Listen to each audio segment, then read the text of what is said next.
नमस्कार मंडळींनो, ठरलं तर मग मालिकेच्या आजच्या भागामध्ये आपण पाहणार आहोत की आता अर्जुन आणि सायली मधुभाऊंना घेऊन आता प्रियाच्या बेडरूममध्ये आलेले असतात आणि पुरावा मिळण्यासाठी प्रियाची बेडरूम आता सगळेजण चेक करत असतात. प्रियाच्या बेडरूमची झडती घेत असताना आता अर्जुन सगळे ड्रॉवर बघत असतो, तर सायली ही कपाटातील प्रियाचे सगळे कपडे बघत असते. तेवढ्यात आता मधुभाऊचे लक्ष प्रियाच्या त्या सुटकेसकडे जाते आणि मधुभाऊ ती सुटकेस उघडतात तेव्हा त्यामध्ये एक लिफाफा असतो आणि तो लिफाफा आता उचकू लागताच आता मधुभाऊ समोर अखेर आलेला असतो तो सायलीच्या लहानपणीचा फोटो. आणि तो फोटो बघताच आता मधुभाऊला आपल्याला लहानपणीची सायली कशी देवळात सापडली होती हे आठवतं. त्या फोटोकडे बघत आता मधुभाऊ म्हणतात की सायलीचा फोटो प्रियाच्या बॅगमध्ये सुटकेसमध्ये काय करतोय आणि प्रिया सायलीच्या बाबतीत काही वाईट घडवत तर नसेल ना. आणि इकडे अर्जुन सायली आता त्या फाईल बघत असतानाच बाहेरून कशाचा तरी आवाज येतो. तो आवाज कानावर पडताच आता अर्जुन सायली मधुभाऊ सगळेजण डचकतात आणि बाहेर काहीतरी आवाज झाला, कुणीतरी येत आहे हे त्यांच्या लक्षात येते. आणि एवढ्यात आता सायली अर्जुन मधुभाऊ हे पटकन आता सगळं काही व्यवस्थित लावून पुन्हा बाहेर येतात. तर समोर आता प्रिया ही झोकांडे घेत दारू पिऊन तिथे आलेली असते. रिकामा काचेचा ग्लास हातात धरलेला असतो. सँडल इकडे तिकडे प्रियाचे पडलेले असते. अर्जुन सायली सगळेजण आता प्रियासमोर येतात. तर सायली प्रियाचा हात धरत म्हणते की प्रिया, तू दारू पिऊन आलीस. प्रियाला आता धड बोलताही येत नसतं. सायली म्हणते की सुभेदारांच्या घरात दारू चालत नाही, तुला माहीत नाही का प्रिया. तर मधुभाऊ म्हणतात की प्रिया, तू असं वागशील आणि या थराला जाशील ना हे मला कधीच वाटलं नव्हतं. सायली म्हणते कोणत्या माणसासोबत तू दारू पिऊन आलीस. तेवढ्यात प्रिया आता जोराने सायलीला ढकलते. तर सायली पडू लागताच अर्जुन आता सायलीला धरतो. प्रिया आता वेडेवाकडे तोंड करत म्हणते की तू मला कोण सांगणारी, चल हट. पुन्हा आता प्रिया शेजारच्या खुर्चीवर बसते. तर आता सायली प्रियाचा हात धरते आणि म्हणते प्रिया, जर तुला या अवस्थेत घरातल्यांनी बघितलं तर काय होईल माहिती आहे ना. प्रियाला आता काहीच वाटत नसतं. मधुभाऊ म्हणतात की मी प्रियावरती जे काही संस्कार केले ते सगळे वाया गेले याची मला कायम जाणीव होत असते. आणि आता अर्जुन सायलीला म्हणतो की सायली, प्रत्येक वेळेस हिचं वागणं तुम्हाला पाठीशी काय घालायचं असतं. सायली म्हणते की अहो, घरच्यांनी जर बघितलं तर काय होईल तुम्हाला माहिती आहे ना. अर्जुन म्हणतो येऊ द्या ना समोर, त्यामुळे तिला कळेल आपण कुठे चुकलो ते. आणि अर्जुन म्हणतो थांब, आत्ताच मी घरच्यांना हाक मारून बोलावतो. सायली म्हणते अहो, तुम्हाला काही कळतंय का, हिला शिक्षा देण्याच्या नादात तुम्ही घरच्यांना का त्रास देताय. आणि तेवढ्यात आता अश्विन तिथे येतो आणि त्यांच्याकडे बघत आता अश्विन प्रियाकडे बघतो. तेवढ्यात आता अश्विनला बघताच आता प्रिया म्हणते की अश्विन माय डार्लिंग, तू कुठे होतास. आणि अश्विनचा शर्ट धरते. तेव्हा अश्विन म्हणतो की प्रिया, काय कुठे आहेस तू आणि हे काय चाललंय, तू ठीक तर आहेस ना. आणि तेवढ्यात आता अश्विनला प्रिया दारू पिल्याचा वास येतो. तर अर्जुन म्हणतो दिसतंय का अश्विन, तुझी बायको कशी वागते ते. आणि तेवढ्यात आता अर्जुन म्हणतो की आता बोल हिच्याशी आणि दे तिला ये जरा अक्कल. अश्विन आता फक्त प्रियाकडे बघतच राहतो.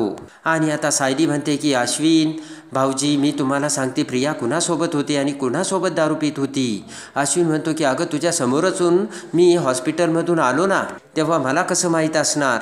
आणि सायली म्हणते की कुणाच्या संगतीमध्ये होती हे तर तुम्हाला माहीत हवं ना अश्विन भाऊजी.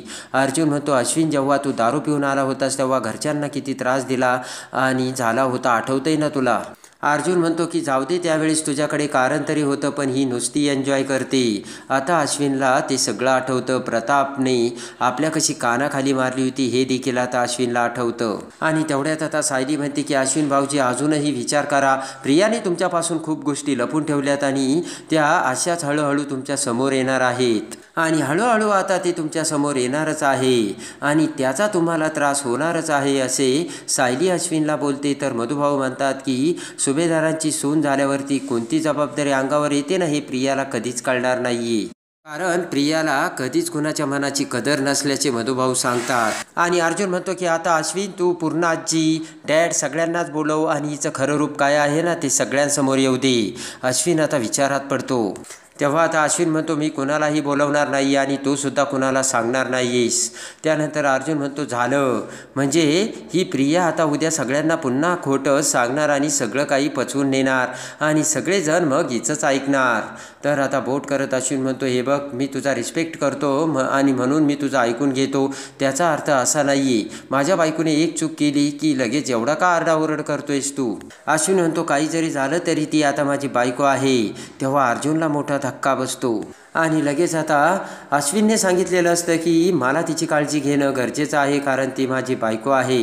तेव्हा आता सायली म्हणते की अश्विन भाऊजी तुम्ही ठीक आहे, तिची काळजी घेणं तुमची गरज आहे, पण तुम्ही तिची कान उघडणी करणार नाही का तिच्या अशा बिनधास्त वागण्याबद्दल. आणि त्यानंतर आता प्रिया दारूच्या नशेत म्हणते अश्विन दार उघड. तर आता अर्जुन म्हणतो बघितलं का, हिला आता कसलीच लाज नाही राहिली आणि अश्विन तू सुद्धा लाज सोडली का. तेव्हा अश्विनला राग येतो आणि लगेच आता सायली म्हणते की मला मान्य आहे अश्विन भाऊजी, नवरा बायकोचं नातं हे विश्वासावरती टिकून राहतं, पण तो विश्वास दोन्हीही बाजूंनी असायला हवा. अश्विन म्हणतो तन्वीला अजून काही गोष्टी समजत नाही म्हणून तिच्याबद्दल तुम्ही एवढं वाईट बोलता का. तेवढ्यात आता मधुभाऊ म्हणतात की तन्वीला अजून तुम्ही ओळखलेलं नाहीये आणि हे दोघं अगदी बरोबर बोलतायत. अश्विन आता मधुभाऊंकडे बघतो. मधुभाऊ म्हणतो की वेळीच तुम्ही तिचं खरं रूप ओळखा. मधुभाऊ एक खूप चांगला सल्ला देतात. मधुभाऊ म्हणतात की हे बघा, ती फक्त स्वतःचाच विचार करते आणि स्वतःच्या फायद्याचा. आणि लगेच आता अश्विन म्हणतो की मधुभाऊ ज्या प्रियाला तुम्ही सांभाळलं आश्रमात तिच्यावरच तुम्ही टीका करता. आणि लगेच आता अश्विन म्हणतो की नशीब ती तुमच्यापासून निघून तिच्या जन्मदात्या वडिलांकडे गेली म्हणून ती सुखी आहे. तर अर्जुनला राग येतो आणि आता सायली म्हणते अश्विन भाऊजी प्रियासाठी तुम्ही मधुभाऊचा अपमान करता का. तर अश्विन म्हणतो मला त्यांचा अपमान करायचा नव्हता. आणि अश्विन म्हणतो की मला आणि तन्वीला इथे कुणीच बोलणार नाही कारण तुमच्यावरचा तो सगळ्यांचा विश्वास आता उडालाय. आठवतंय ना तुम्हाला, आणि तुमच्याकडून ही चूक झाली नाही का, तुम्हाला आठवत नाही का. थांबा मीच तुम्हाला आठवून देतो. तुमच्या लग्नानंतर तुम्ही हनीमूनला गेला होतात तेव्हा तिथे सायलीने दारू पिलेली तुम्हाला चालली होती का. अश्विन म्हणतो सॉरी, जेव्हा तुमचं कॉन्ट्रॅक्ट मॅरेज असताना तुम्ही हनीमूनसाठी माथेरानला गेला होतात ना, आणि तेव्हा आम्ही सगळ्यांनी हिचा एक व्हिडिओ बघितला होता. आणि लगेच आता अर्जुन सायलीला तो व्हिडिओ आठवतो आणि अश्विनने आता त्या सायली दारू पिल्याची त्यांना आठवण करून दिलेली असते. आणि सेम तशीच कृती आज जी प्रिया करते ना तशी हिची होती. आणि अश्विन म्हणतो मग तन्वीच्या बाबतीत सुद्धा तेच झालं असेल असं कशावरून. आणि सायलीला दारू पाजली यावर आम्ही विश्वास ठेवला तर प्रियाला सुद्धा कोणी दारू पाजली नसेल कशावरून. आणि अश्विन म्हणतो मला खात्री आहे की कुणाला तरी तिची गंमत करायची होती म्हणून कोणीतरी तिच्या ग्लासमध्ये दारू टाकली असणार. आणि त्यानंतर आता अश्विन तन्वीला धरतो आणि म्हणतो चल तन्वी, यांची जर तुझ्याबद्दलची मतं आपण ऐकत बसलो तर आपल्याला रात्रभर इथेच थांबावं लागेल. आणि त्यानंतर आता अश्विन हा अर्जुनला म्हणतो की एक गोष्ट लक्षात ठेव, तन्वी आता तुझी वहिनी आहे हे तू विसरू नकोस. आणि त्यानंतर आता प्रियाचा हात गळ्यात टाकून प्रियाला धरत अश्विन आता बेडरूममध्ये निघून जातो. तेव्हा आता इकडे सायली अर्जुनला म्हणते की प्रिया या अश्विन भाऊजींना एवढं काही त्रास देणार आहे ना की अश्विन भाऊजींना मोठा धक्काच बसेल. पण जाऊ दे आता, आपण हा विषय अजून वाढवायला नको. आणि त्यानंतर आता मधुभाऊ म्हणतात की प्रियाच्या त्या सुटकेसमधील फोटोबद्दल सांगणं राहूनच गेलं. पण आता मधुभाऊ म्हणतात की आता नको कारण ताक हे फुंकूनच पिलेलं बरं. मधुभाऊ म्हणतात की मग काही शंका राहणार नाही. आणि लगेच आता मधुभाऊला अर्जुन म्हणतो की मधुभाऊ जा तुम्ही आता आराम करा. तर मधुभाऊ निघून जातात. इकडे आता दुसऱ्या दिवशी तन्वीला जाग येते आणि तन्वी डोक्याला धरून उठते आणि म्हणते की हे मला काय होतंय, मला अंधाऱ्या काय येतात. आणि अश्विनने आता लिंबू पाणी आणलेलं असतं. तेव्हा आता अश्विन प्रियाकडे बघतो आणि म्हणतो की याला ना हँगओव्हर म्हणतात. तर आता प्रिया म्हणते की रात्री काय घडलं ते मला काहीच आठवत नाही आहे अश्विन आता समजावून घेतो. आणि अश्विन म्हणतो की रात्री तू खूप पिली होतीस. तर प्रिया म्हणते सॉरी बरं का अश्विन. तर अश्विन म्हणतो की इट्स ओके आणि हे लिंबू पाणी पिऊन घे असे म्हणत लिंबू पाणी आता अश्विन हा प्रियाला देतो. आणि त्यानंतर आता प्रिया सांगू लागते की हे बघ अश्विन, अरे मी बाहेर पडले ना त्यावेळेस मला माझ्या मैत्रिणी भेटल्या आणि त्यांना मी आपल्या लग्नात बोलावलं नाही ना म्हणून त्यांना मी पार्टीला घेऊन गेले आणि तिथे मी फक्त ज्यूसच पिले होते, पण मला वाटतं त्यांनी माझ्या ज्यूसमध्ये ड्रिंक्स टाकली वाटतं. आणि प्रिया म्हणते की मी जायलाच नको होतं तिथे, मी कशाला गेले काय माहिती, मी ना मैत्रिणीला सांगायला पाहिजे होतं. आणि त्यानंतर आता अश्विन म्हणतो की मला माहिती आहे तन्वी, माझा तुझ्यावर पूर्ण विश्वास आहे आणि म्हणूनच मी काल दादाला तेच सांगितलं की तिची कुणीतरी गंमत केली असणार म्हणून. आणि ते ऐकून आता प्रियाला धक्का बसलेला असतो आणि आपण दारू प्यालेलो अर्जुनला देखील समजलं हे आता तन्वीच्या लक्षात आलेलं असतं. इकडे आता चैतन्य हा अर्जुनच्या बेडरूममध्ये आलेला असतो आणि चैतन्य म्हणतो की साक्षी आणि प्रिया ह्या विलासच्या खुनाच्या अगोदरपासून मैत्रिणी होत्या हे आता आपल्याला कोर्टात सिद्ध करता येईल. अर्जुन आता चैतन्यकडे बघतो. त्यानंतर आता अर्जुन म्हणतो की साक्षी ज्या ब्युटिकमधून शॉपिंग करायची ते कार्ड आपल्याला आश्रमात सापडलं होतं आणि शिवाय त्या ब्युटिकमधून साक्षीच्या दारूचं बिलसुद्धा आपल्याला सापडलं होतं. तर आता लगेचच चैतन्य म्हणतो की अर्जुन तू हे कोर्टात सिद्ध नाही केलं का, सांगितलं नाही का? तर अर्जुन म्हणतो आत्ता ते करणार देखील नाही. अर्जुन म्हणतो की हे बघ, आपण आता नाही, वेळ आली की ते दाखवणारच आहोत. चैतन्य म्हणतो की एकदा का खुनाच्या रात्री साक्षी ही आश्रमात होती हे सिद्ध करता आलं की आपल्याला पुढची पायरी लगेच करता येईल आणि ती पायरी म्हणजे आता साक्षीनेच खून केला म्हणून. अर्जुन म्हणतो अगदी बरोबर. आणि त्यानंतर आता अर्जुन म्हणतो की हे बघ, साक्षी ही त्या रात्री या आश्रमातच होती हे आपल्याला सिद्ध करण्यासाठी छोटे छोटे पुरावे एकत्र आणून त्याचं कॉन्क्रीट तयार करावं लागणार आणि ते सगळं आता आपल्याला कोर्टात दाखवावं लागणार. आणि दामिनीला कोर्टाने जो वेळ दिला आहे त्या वेळेमध्ये आता दामिनी साक्षी त्या वेळेला कुठे होती याची एक वेगळी स्टोरी क्रिएट करणार हे मला माहिती आहे. आणि तिच्या त्या खोट्या स्टोरीची ती असे पुरावे उभे करील की दामिनी देशमुख आपला अजिबात चालू देणार नाही बरं का अर्जुन. इकडे आता प्रिया लगेचच अश्विनला म्हणते की अश्विन, म्हणजे मी ज्या वेळेस दारू पिऊन आले त्यावेळेस अर्जुनसुद्धा तिथेच होता का? आणि सायली? तर अश्विन म्हणतो हो, ते सगळेजण तिथेच होते. तर आता लगेच आता प्रिया म्हणते की म्हणजे सायली आता सगळ्यांना सांगून देणार. आणि आता रडण्याचं नाटक करत प्रिया आता अश्विनच्या मिठीत येते आणि म्हणते की अश्विन, पूर्णाजी आणि डॅडला सगळ्यांना कळलं ना तरी मला लाज वाटते आणि मी स्वतःचा चेहरासुद्धा आरशात नाही बघू शकत. तिरप्या डोळ्यांनी रडायचे नाटक करत प्रिया अश्विनकडे बघते. अश्विन आता प्रियाची समजूत घालू लागतो.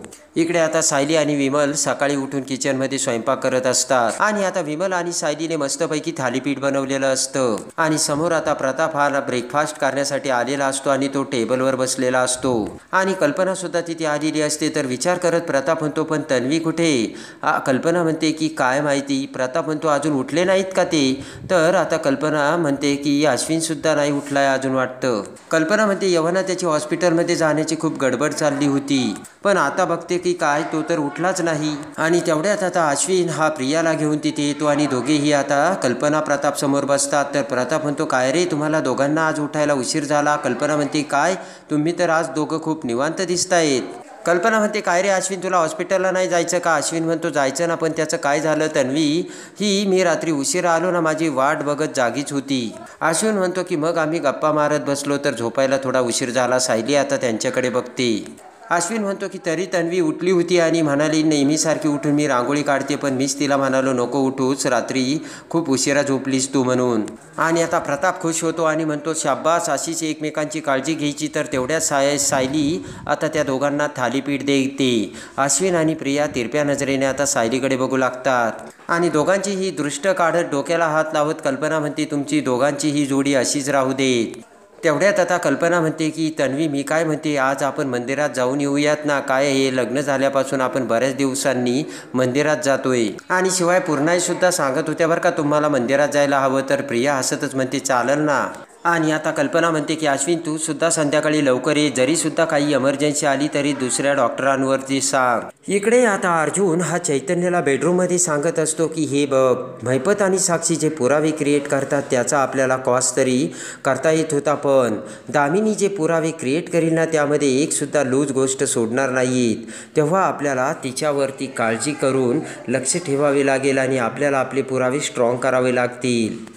चैतन्य म्हणतो की पण एक गोष्ट आहे अर्जुन, आपल्याला आता ते जे पुरावे आहेत ना त्यानुसार बाहेरचे सगळ्या गोष्टी एकत्र करून स्ट्रॉंग पुरावा करता येईल. त्यानंतर आता अर्जुन विचार करतो आणि म्हणतो पण कुठली तरी इम्पॉर्टंट डिटेल मिस होतीये चैतन्य. आणि त्यानंतर त्या फोटोकडे बघत अर्जुन म्हणतो की फक्त एक लिंक सापडली ना मग कोर्टामध्ये त्या जेलमध्ये सगळे पुरावे एकदम क्लिअर करता येतील. आणि अर्जुन म्हणतो की फक्त एक लिंक. आणि अर्जुन त्या फोटोकडे बघत आता विचारात पडतो. आणि त्यानंतर आता इकडे अर्जुन हा सायलीकडे येतो आणि आता अर्जुन हा सायलीला म्हणतो की मी मधुभाऊंना भेटायला चाललो.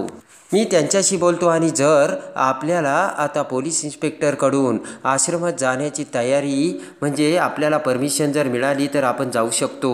आणि तेवढ्यात आता अर्जुन हा मधुभाऊकडे जाणार तर आता इकडे अश्विन मोठमोठ्याने ओरडू लागतो आणि सगळ्यांना बोलावतो. कल्पना, अर्जुन, सायली सगळेजण तिथे आलेले असतात आणि लगेच आता कल्पना म्हणते की अरे अश्विन काय झालं, तुझा आवाज खालपर्यंत हॉलमध्ये येत होता. तेव्हा आता अश्विन म्हणतो की जे काही झालं ना ते या मधुभाऊंनाच विचार, इथे माझ्या रूममध्ये येऊन माझ्या बायकोची उलट तपासणी घेत होते हे. सायली म्हणते की असा आरोप करण्या अगोदर तुम्ही विचार करायला हवा की ते सुद्धा प्रियाचे पालकच आहेत. आणि लगेच अर्जुन म्हणतो मोठ्यांशी कसं बोलायचं हे सुद्धा अश्विन तुला कळत नाही का. आणि लगेच आता अर्जुन म्हणतो की एवढ्या मोठ्या माणसासारखं कधीपासून वागायला लागलात. तर अश्विन म्हणतो की या घरात जे पाहुणे येतात ना आणि जेव्हा ते माझ्या बायकोवर आरोप करतात तेव्हापासून तर अर्जुनला धक्का बसतो. आणि आता मधुभाऊंनी प्रियाला त्या फोटोविषयी विचारलेलं असतं आणि प्रियाने आणि अश्विनने त्याचा गैरफायदा उचललेला असतो. तर आता त्या फोटोची सत्य आता मधुभाऊ आता अर्जुन आणि सायलीसमोर कसे आणतात आणि प्रिया ही तन्वी नसल्याचे सत्य आता अर्जुनसमोर कसे येते हे बघण्यासाठी आणि ठरलं तर मग मालिकेच्या डेली अपडेटसाठी बेल नोटिफिकेशनवर क्लिक करून आपल्या चॅनलला लाईक करा, सबस्क्राईब करा.